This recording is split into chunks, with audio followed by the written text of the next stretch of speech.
You've probably seen the headlines. There are more sellers than buyers. What about this one? The real estate market is shifting. Okay, but what does that mean for us here in Long Beach, California?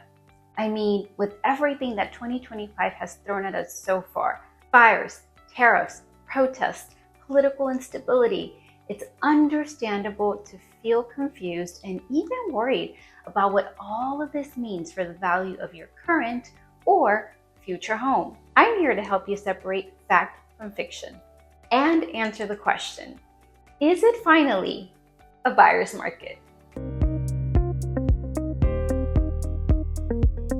Let's start with what the actual numbers say. As of June 2025, in Long Beach, California, we had just 2.31 months of inventory. That is 5.96 more than we had last month when we just had 2.1 months of inventory. While the inventory is growing, it is still a seller's market. Homes are selling in a median of 15 days, 7.14% longer than it took last month when they were selling in 14 days.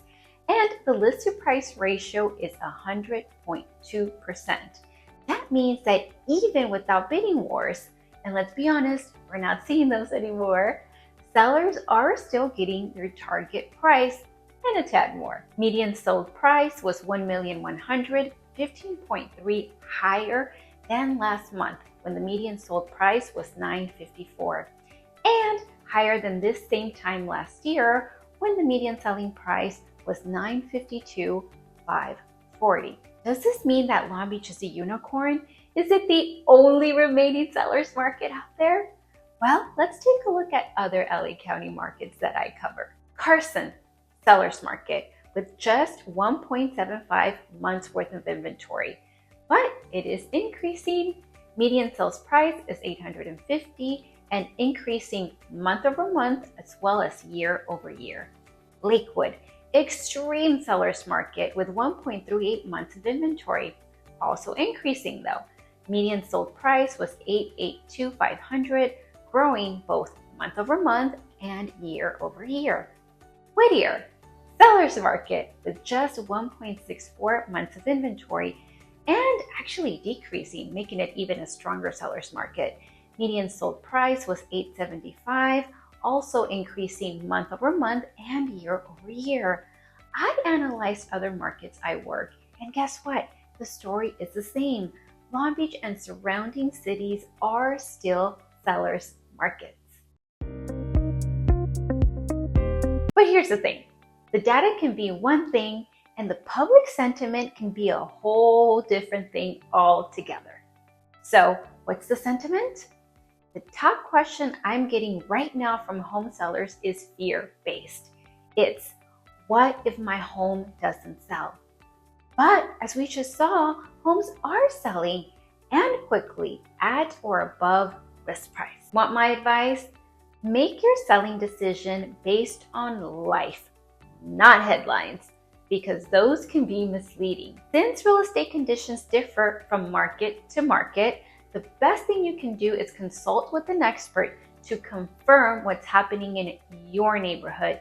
And don't overspend out of fear.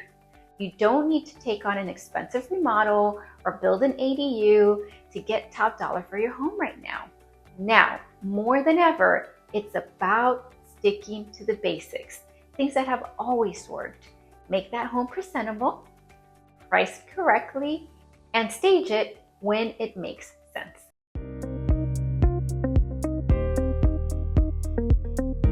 Now, let's talk about home buyers, because I'm hearing this a lot. Melissa, if it's a buyer's market, why does everything still feel so unaffordable? And here's the reality. Although some markets do have increasing supply, there aren't enough homes for sale yet to make it a buyer's market. Even if supply does continue to increase and it increases enough to shift into a buyer's market by the end of the year, which personally, I don't think it's likely. But let's play out the scenario. Experts predict that in that scenario, the price drop would not be more than 1% of home prices. So let's do some math. The current median home price in Long Beach is $1,100,000. If that drops 1%, that's a reduction of $11,000. That may help with some closing costs, but it's not enough to significantly lower your monthly payment or suddenly make that home affordable if it's not already within reach. That's why I always tell my buyers, don't try to time the market. Buy when the numbers make sense for you. One thing that has changed and it could work in your favor right now is that sellers are open to more concessions than I've seen in the past. As a result of fewer buyers bidding on their homes, they're more willing to work with those buyers that do. What I'm seeing is the willingness to make repairs to that home or offer credits so that you can buy down your rates or pay for some closing costs. So if you're ready to buy, this may be your chance to negotiate some value for yourself, even if prices aren't falling. Are you wondering, okay, Melissa, but what about all the headlines I'm seeing?